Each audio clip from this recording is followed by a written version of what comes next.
Now in this tutorial what I want to do is show you what happens when we have areas below the x-axis and above the x-axis and we need to calculate an area like this. And there's a very common mistake that's made, so you've got to be very careful with questions like this. And to demonstrate this, I've picked the curve y equals x plus 1 all multiplied by x minus 2. We've got to find the area bounded by this curve, the x-axis and the line x equals 3. And I've got a sketch of the curve here.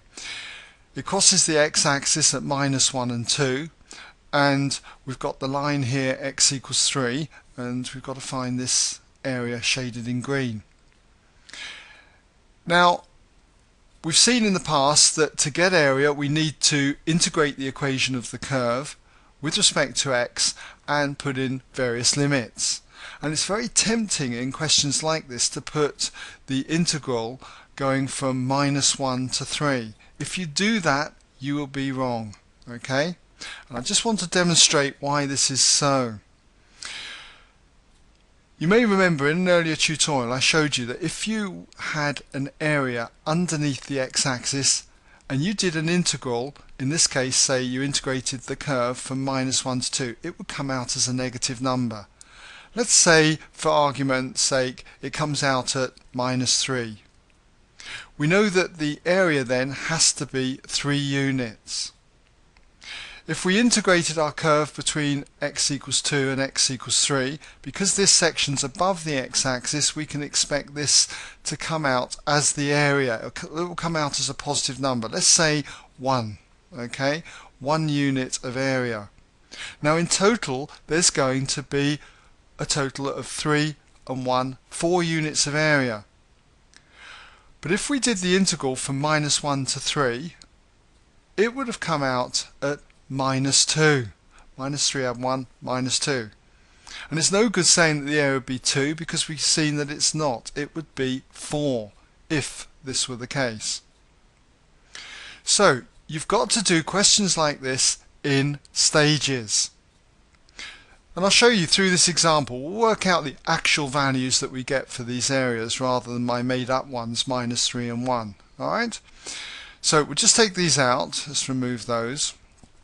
And we'll start by integrating the curve first of all, just finding out what the integral of y with respect to x is, because we're going to need this in all the various calculations. So we've got the integral of x plus 1 then multiplied by x minus 2 with respect to x. We need to expand the brackets first of all. And if we expand these brackets, we're going to get x squared, and then minus 2x plus x, which is minus x, and then 1 times minus 2 is minus 2. So don't forget to put that in brackets, because we're integrating the whole lot with respect to x. If we integrate this in the usual way, just by adding 1 to the power and dividing by the new power, we'll end up with x cubed over 3. And then for the minus x it would be minus x squared over 2, and for the constant minus 2 that becomes minus 2x. Now because we haven't got limits here, we need to add in a constant of integration, which I'm going to call plus c. Okay, so this gives us the general integral. Now we need to work out these separate areas. And as I say, we've got to do them in stages. So if we look at the first area, the one that's going from minus 1 to 2, then we need to integrate our curve y with respect to x going from minus 1 to 2. And if we do that, well, we know what the integral of y with respect to x is. It's this thing down here. Okay, so if we just write that in, that's x cubed over 3 minus x squared over 2 minus 2x. We can drop the plus c because we've got limits. We just need to put this in square brackets with the limits on the end going from minus 1 to 2. Now if we were to substitute these values in, starting with x equals 2, what we would get would be 2 cubed, which is 8 thirds, minus 2 squared over 2, which is minus 2, and then minus 2 times 2, which is minus 4. So we've got that value.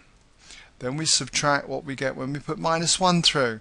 And if we do that, we get minus a third for the first term, minus a half for the next term, and then plus 2 for this one.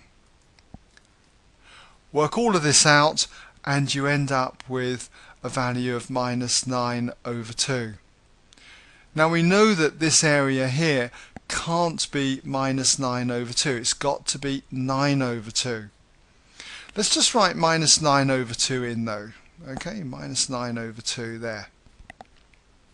Now we need to work out the other area over here between x equals 2 and x equals 3. So similarly we would need to integrate y with respect to x going from x equals 2 to x equals 3. Again, we know what the integral of y is with respect to x. It's x cubed over 3 minus x squared over 2 minus 2x. We can ignore the constant of integration because we've got limits. Limits going from x equals 2 to x equals 3. And if you substitute x equals 3 in, what you end up with is 9, and then for this term minus 9 over 2, and then minus 6 for the last term. We subtract what we get when we substitute 2 in, and we get 8 thirds minus 2 minus 4. Work this all out and you end up with 11 over 6. 11 over 6. So that area in here, that's going to be 11 over 6. Now if you were to add these two together, you'd actually end up with minus 8 thirds, which is not the answer to the area. We know that this area is 9 over 2, this is 11 over 6, so we need to add those two values together. So we can say that therefore the total area is going to equal 9 over 2 plus 11 over 6. Do that and what you end up with is 19 over 3. Because it's an area, I always prefer to write square units in there.